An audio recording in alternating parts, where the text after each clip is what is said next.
vous, les entorses au professionnalisme dans les rédactions ont rongé la liberté d'expression qui reste à conquérir. À cette actualité, cette décision prise hier jeudi devant la Cour d'appel de Conakry, à libération conditionnelle accordée à Abdourahmane Sano et 7 autres opposants à un projet de nouvelle constitution en Guinée. Abdourahmane Sano, Bill Dessam, Sekou Kounduno, Ibrahima Diallo, Badra Kone, Eli Kamano, Bailo Destin, et autres ont dans la foulée regagné leur domicile après avoir passé un mois et une semaine en prison. L'affaire n'est pour autant pas close. Elle a été renvoyée au jeudi prochain 5 décembre. Comment accueille-t-on cette libération conditionnelle, cette décision de la Cour d'appel? Dans un instant, Maître Mohamed Traoré, il est l'un des avocats du FNDC. Il va prendre la parole sur cette antenne. Avant de continuer, quelques réactions à nouveau avec Fodé Baldé. Bonjour, moi personnellement, j'y ai passé une heure pour me faire enrôler. L'opérateur de saisie ne savait même pas introduire le récépissé pour impression. La Carl 0677 Kerfalaya Damatoto. Donc c'est dans cette Carl que le Fodé Baldé de l'UFR dit s'être fait enrôler, et il dit avoir passé une heure pour le faire. Bien, on continue. La Guinée est débordée de touristes d'affaires, il le dit Antoine de la Junior qui insiste. On continue avec Aboubakar Bigop qui nous écrit également ce matin. Il dit ceci: attendez, plus sérieusement, y a-t-il un secteur où ce gouvernement a pu résoudre le problème des Guinéens? Ils sont incapables d'assainir une petite ville comme Conakry. Pensez-vous que c'est toute la Guinée qu'ils pourront assainir? Par contre, si le gouvernement a un mérite, c'est bien l'enrichissement illégal, le détournement, la corruption et la médiocrité au plus haut sommet de l'État. Enfin, nous saluons les avocats du FNDC. Est-ce que Maître Mohamed Traoré est là? Bien, Maître Mohamed Traoré, un des avocats du FNDC en direct. Les grandes gueules. Bonjour, maître. Oui, bonjour, monsieur Diallo. Bienvenue dans notre émission. Allez-y, Antoine. Oui, maître Traoré, ce fut laborieux. On vous a suivi hier avec cette joie à l'issue du verdict rendu par la Cour d'appel. Dites-nous quelle appréciation vous en avez faite. Je remercie Antoine Kourouma, comme tout avocat qui obtient la mise en liberté d'un client. Privé de liberté, c'est toujours une joie. Et donc, c'est avec beaucoup de joie que nous avons appris la mise en liberté de nos clients. Je dois préciser qu'il ne s'agit pas d'une libération conditionnelle, parce que cela veut dire autre chose. On parle de libération conditionnelle lorsque la personne a été déjà condamnée à une peine d'emprisonnement. La libération conditionnelle est une mesure d'aménagement de la peine à laquelle la personne a été condamnée. En ce qui concerne nos clients, ils ne sont pas encore condamnés, donc on ne pourrait pas parler de libération conditionnelle. Ils sont en liberté jusqu'à l'issue de la décision qui sera rendue sur le fond du dossier. Donc, au nom du collectif des avocats, je voudrais quand même dire merci à la Cour d'appel de Conakry. Allez-y, Antoine. La liberté est donc provisoire, si on comprend bien. Elle est provisoire, avant le 5. C'est une question de terminologie. Nous avons insisté là-dessus hier. En réalité, on ne parle pas de liberté provisoire. C'est la détention qui est provisoire. Cela part du principe selon lequel la liberté est le principe, la détention l'exception. Donc, en principe, la détention ne peut être prononcée que s'il y a des mesures qui sont limitativement, des conditions qui sont limitativement énumérées par le Code de procédure pénale. Donc, nous parlons de liberté pure et simple jusqu'à le procès. Oui, maître, aidez-nous à comprendre, puisque dans l'arrêt qui a été rendu par la Cour d'appel, on apprend que les débats de fond ont été renvoyés au 5 décembre. Qu'est-ce que cela veut dire? Parce qu'on a envie de comprendre si ce n'est pas une libération conditionnelle ou provisoire. De quoi il s'agit en termes, dans la terminologie technique? De quoi il s'agit? Ce qui est arrivé hier. Au cours de l'audience d'hier, la Cour a demandé aux deux parties, le ministère public et les avocats de la défense, d'exposer et de développer les moyens qui sous-tendent leur appel. Je rappelle que, en ce qui concerne le dossier Abdourahmane Sano et autres, les avocats de la défense avaient relevé appel de cette décision. Le parquet aussi qui a estimé que les peines prononcées par le tribunal étaient faibles. Le parquet donc avait également relevé appel de cette décision. Donc il était question pour chaque partie d'indiquer les motifs de l'appel et de les développer. Cette question ayant été réglée, nous avons posé la question de la liberté et en même temps demandé un renvoi parce que, en fait, nous voulons introduire une question prioritaire de constitutionnalité, autrement dit une exception d'inconstitutionnalité, parce que nous voulons saisir la Cour suprême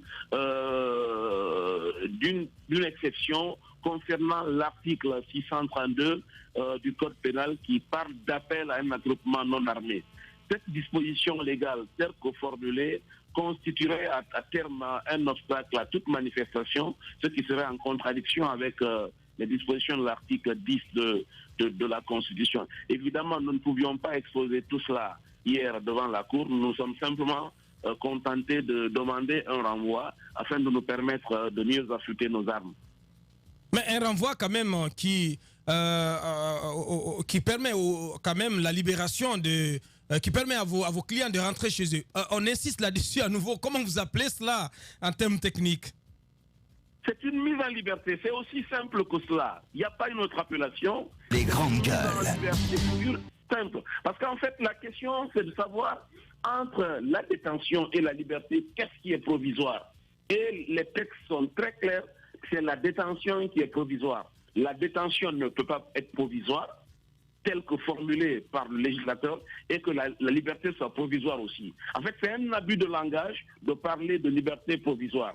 Dans tous les cas, à la prochaine audience, nous allons aborder le fond du dossier. Ouais. Et après, ça veut dire en d'autres termes que vos clients, on a quelques soucis. On va essayer de rappeler Maître Mohamed Traoré. On a suivi ses premières explications, Bassikou. Oui, on a suivi ses premières explications et c'est une première victoire pour le FNDC et ses avocats qui ont relevé appel dès les premières condamnations qui sont tombées devant les tribunaux de première instance de Dixine et de Mafanko.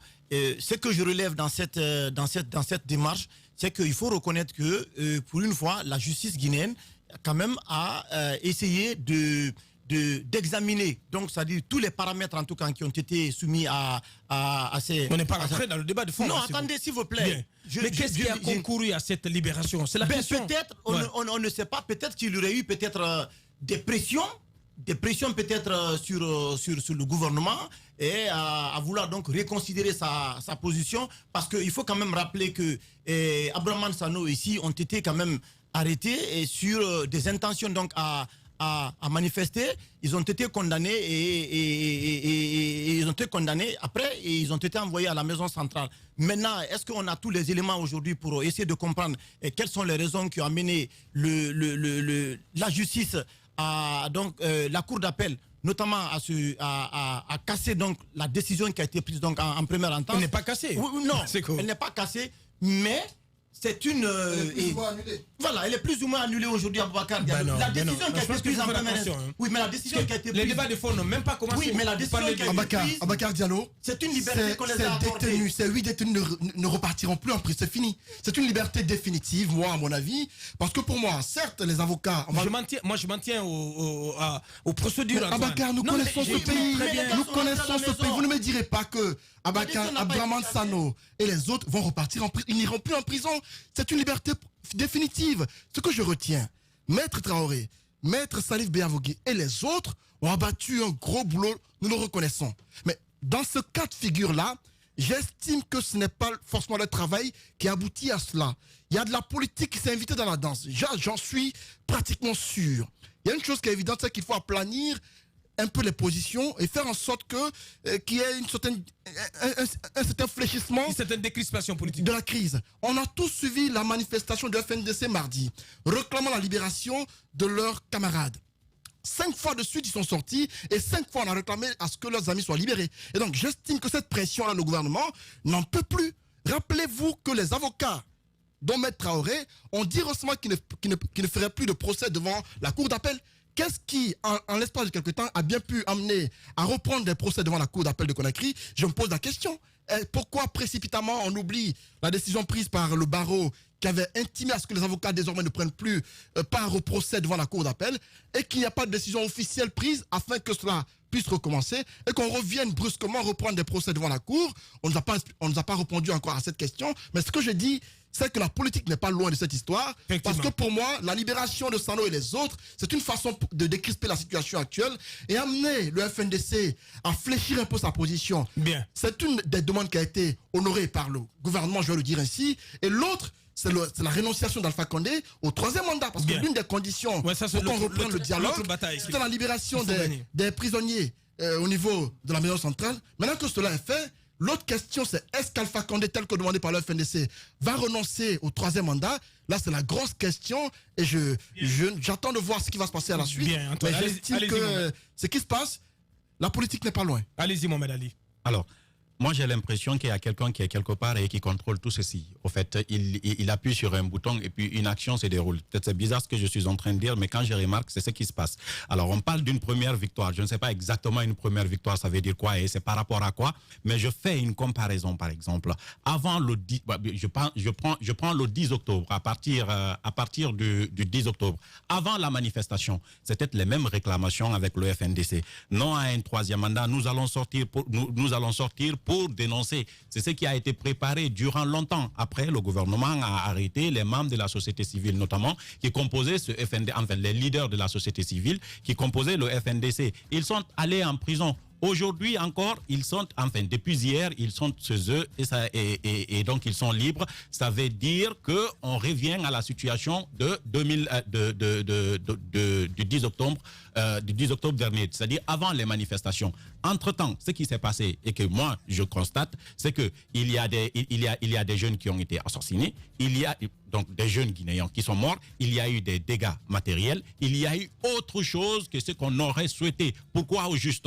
Pour absolument, je vais dire rien. Je suis désolé de le dire comme ça, mais pour rien, parce que ça n'a pas fait en sorte que le président de la République fléchisse. Il n'a pas déclaré qu'il ne sera pas candidat. Il n'a pas dit qu'il va renoncer à la révision de la Constitution. Ouais. Tout ce qui a été demandé par le FNDC avant le début des manifestations, rien n'a bougé jusqu'ici. Ce qui a changé, c'est qu'il y a eu des jeunes quand même qui ont été tués. Donc je me demande en réalité quelle autre pression où le gouvernement cède à quelle autre pression. Non, quelle pression? Ça ne veut pas dire que le combat était vain. Non, le combat n'a pas. Non, je ne dis pas que le combat était vain. Je dis qu'il faut revoir la technique. Non, attendez, la pression. On a dit que ça a été prématuré. Lorsque les choses ont été dénoncées ici, on a dit que peut-être les grandes manifestations, pour essayer de mettre une pression sur un objet qui n'existe pas, est prématuré. Il ne fallait pas aller tout de suite de cette manière-là. La technique a été discutée. Parce que jusque-là, dites-moi ce qui a changé depuis. Quelle pression le gouvernement a subi pour renoncer à quoi? Quelle pression le gouvernement a subi pour renoncer à quoi? La pression actuelle a contribué à faire libérer. Je ne pense pas qu'il y ait eu de pression actuelle. Il n'y a absolument aucune pression sur le gouvernement, ça je peux vous le garantir. Il n'y a pas eu de pression. Pourquoi il n'y a pas eu de pression? Le gouvernement continue, le gouvernement et les partisans de la nouvelle constitution continuent à dérouler leur programme comme ils le veulent. Ils font des manifestations, ils font des déclarations, les discours deviennent plus acerbes qu'avant. Il n'y a aucune pression. J'ai l'impression même que... Non, je ne dis pas de renoncer. Comprenez ce que je suis en train. Je suis en train de critiquer la technique utilisée par la stratégie utilisée par le FNDC. Merci pour le mot. Je suis en train de critiquer la stratégie et ça, on l'a dit depuis le début. On a dit, peut-être vous êtes en train de mettre les charrues avant les bœufs. Peut-être vous êtes pressé à aller de cette manière-là. Les gens disent que c'était une première victoire encore. Je reviens là-dessus. Aujourd'hui, et si cela, la libération, si jamais ils sont libres définitivement, cette libération-là, et si ça servait au gouvernement, et si ça peut peut-être infirmer tout ce que les opposants et les politiques disent, c'est un régime dictatorial, c'est un régime sanguinaire, c'est un régime privatif de liberté, c'est un régime qui condamne ses opposants au 3e mandat. Et si par conséquent les arguments s'est développé de l'autre côté à dire, voyez-vous, si on condamnait nos opposants, on vient de libérer, la justice vient de libérer les opposants au 3e mandat. Ça peut donner une autre image à mon avis. Moi, c'est cela mon point de vue sur la situation. Bien, allez-y, il faut laisser les répondre. On ne peut pas dire que la libération des leaders du FNDC n'a servi à rien. Le président Alpha Condé, vous le savez, a instruit son premier ministre Kassori Fofana d'entamer des consultations qui ont été achevées et logiquement sur la base desquelles il devrait prendre un acte pour se prononcer pour l'établissement d'une nouvelle constitution ou pas. Lorsque les manifestations ont été annoncées, lorsque le président Alpha Condé l'a dit, le FNDC a annoncé des séries de manifestations. Ces manifestations se sont soldées, vous l'avez dit, par des morts, des blessés, des dégâts matériels importants. Mais il faut le dire que ces séries de manifestations aujourd'hui ont peut-être amené le président Alpha Condé attendez, si vous ne voulez pas à reconsidérer sa position, mais à s'abstenir, notamment de tenir... à savoir tout de même qu'il y a une frange de la population guinéenne qui est contre. Oui, qui est contre. Oui, attends s'il te plaît, parce que avant de partir... Le président de la République, il le sait. Il sait plus que tout le monde qu'il y a beaucoup qui ne soutiennent pas le projet de révision de la Constitution. Avant de partir aux États-Unis, il avait tenu un discours ici, on a tous suivi la quintessence du discours. Beaucoup s'attendaient peut-être que le jour-là, le président Alpha Condé allait peut-être annoncer qu'il va directement aller à une nouvelle constitution. Il ne l'a pas fait. Donc les pressions qui sont exercées par les membres du FNDC, les manifestations, aujourd'hui font qu'il y a aujourd'hui un équilibre. Donc, on va quand même dire que ces manifestations n'ont servi à rien quand même, et qu'aujourd'hui, le président Alpha Condé ne peut pas quand même se prendre au regard de l'ampleur. Attendez, s'il vous plaît. Dites-moi, ça a servi à quoi en réalité depuis le 15 octobre, qu'est-ce qui a changé sur le plan politique? Le 14 octobre, qu'est-ce qui a changé sur le plan politique? Dites-le-moi concrètement. De l'ampleur de ces manifestations, on a vu des déclarations qui ont été faites par la communauté internationale, des ambassadeurs notamment qui ont appelé tout de suite à aller au dialogue autour de la table. Et pour terminer rapidement sur ce point, ce que je veux dire, c'est que à partir du moment que les leaders du FNDC sont rentrés à la maison, je pense qu'il faut, mettre en branle qu'on appelle la machine du dialogue. Je pense que c'était l'une des exigences même de Sidia et de Selou qui avait clairement, attendez s'il vous plaît Mohamed Ali, donc qui avait clairement indiqué qu'il faut qu'on ne peut pas parler de dialogue tant que les leaders du FNDC ne sont pas libérés. Donc aujourd'hui c'est le cas, je pense que les deux parties doivent se mettre ensemble pour peut-être reprendre le dialogue. Merci, allez-y. Le bénéfice peut-être. Le bénéfice, c'est un mot que, en parlant de dialogue, puisque Baseko a chuté par cela, n'oubliez pas que le FNDC a refusé d'aller participer à la consultation, donc au dialogue, sous prétexte qu'on ne discute pas sur quelque chose qui est illégal. On ne va pas négocier l'illégalité. C'est exactement leur expression. Donc moi, je ne vois pas encore une fois ce que ça a changé depuis le 14 octobre. Je comprends l'inquiétude de Mohamed Ali, et ce qu'il faut dire, c'est qu'il y a une certaine guerre d'image qui a lieu. De part et d'autre, chacun fait sa démonstration et chacun estime avoir avec lui la plus grande partie de la population. Alpha Condé qui fait campagne pour le compte de son camp. De l'autre côté, il y a un collectif de leaders politiques avec eux des acteurs de la société civile qui eux également font leur campagne. Chacun fait sa démonstration. Si le mardi, on a vu l'acte 5 du FNDC, l'acte 6 c'est pour le 3 décembre prochain, et il ne faut pas épargner, il ne faut pas oublier que l'acte 7 va suivre ainsi de suite, mais la question, certes, Ali l'a bien posée, ça sert à quoi concrètement d'aller aux manifestations si ce n'est peut-être de paralyser le pays? C'est peut-être ça l'objectif du FNDC qui, encore une fois, mène un combat. Mais non. Attendez. Antoine, ne m'interrompez pas. C'est assez réducteur, Antoine. Je ne réduis pas, mais laissez-moi finir. C'est quand même grave ce que vous dites, Antoine. Mais si vous me laissez finir, vous allez comprendre ce que je veux dire, Bakar Diallo. Mais si vous dites que l'objectif, ce serait simplement de paralyser le pays. Non. J'ai dit que le pays est paralysé. C'est peut-être ça l'objectif du FNDC. Parce que vous ne me direz pas que si tout va bien dans le pays, ça va marcher pour. Le FNDC aura atteint son objectif. Ça n'aura pas atteint l'objectif. Parce que l'un des objectifs, c'est de paralyser le pays. C'est de montrer à l'opinion internationale qu'en Guinée, ça ne marche pas parce qu'il y a un président qui s'entête à vouloir stériliser le pouvoir. On va revenir, Antoine. Nous avons à nouveau Maître Mohamed Traoré en direct dans cette émission. Les grandes gueules. Ben, on a des soucis avec quelques soucis de liaison avec Maître Mohamed Traoré, un des avocats du FNDC. On va tenter de le rappeler une dernière fois. Vous poursuivez, Antoine. Je disais donc que ce combat mené par le FNDC est un combat noble que tout le monde salue, mais ce qu'il faut dire, les stratégies, il faut les discuter. Il n'y a pas longtemps, nous en parlions par rapport aux stratégies sur le terrain. Parce que la manifestation récurrente, incessante, par moments, on a comme l'impression que ça s'essouffle au fur et à mesure que ça évolue. Bien, Antoine. On revient avec Maître Mohamed Traoré. Maître, merci de revenir dans cette émission, à cette antenne. On posait la question, celle de savoir, puisque le dossier est renvoyé pour le 5 décembre, qu'est-ce qui va intervenir dans le cadre de ce dossier? À quoi peut-on s'attendre désormais? Est-ce que c'est définitif que vos clients ne retourneront plus en prison? Justement, je voudrais apporter une clarification parce que j'ai entendu Antoine Kourouma tirer une conclusion qui me paraît assez erronée. Nous n'avons jamais dit que nos clients, notre souhait est qu'ils ne retournent plus en prison. Mais bien entendu, à l'issue des débats, si la Cour d'appel estimait que les faits qui leur sont reprochés sont constitués, elle ne pouvait que confirmer la décision rendue par le tribunal de première instance de Dixine. Et si elle estime que les faits ne sont pas constitués, rendre un arrêt de relax. Donc, j'ai l'impression que la confusion tourne autour du mot provisoire. Alors, pour que tout le monde comprenne ce que nous voulons dire, nos clients sont en liberté en attendant l'issue du procès, en attendant la décision qui sera rendue sur le fond de l'affaire. Bien, on a compris. Donc, ils sont en liberté en attendant l'issue du procès, qui est du procès en appel là, devant la Cour d'appel de Conakry. Dites-nous, quel enseignement vous tirez, en tout cas, de cette décision qui a été rendue, donc la liberté qui a été accordée à vos clients. Est-ce un fait de justice ou une décision politique? Bon, écoutez, moi, je ne peux pas parler de décision politique. S'il y a eu des tractations en cours, je n'en suis pas informé. J'ai entendu un député dire qu'il ferait des démarches afin d'obtenir la mise en liberté de nos clients. Est-ce que cela s'est traduit dans la réalité? Je n'en sais absolument rien. Tout ce que je sais, c'est que les juges de la Cour d'appel ont décidé conformément à ce que tout juge devait décider en certaines matières. Comme je l'ai dit au départ, il n'est pas normal que le renvoi en détention, le placement en détention provisoire soit systématique. La détention provisoire, comme nous l'avons dit, n'est qu'une mesure exceptionnelle.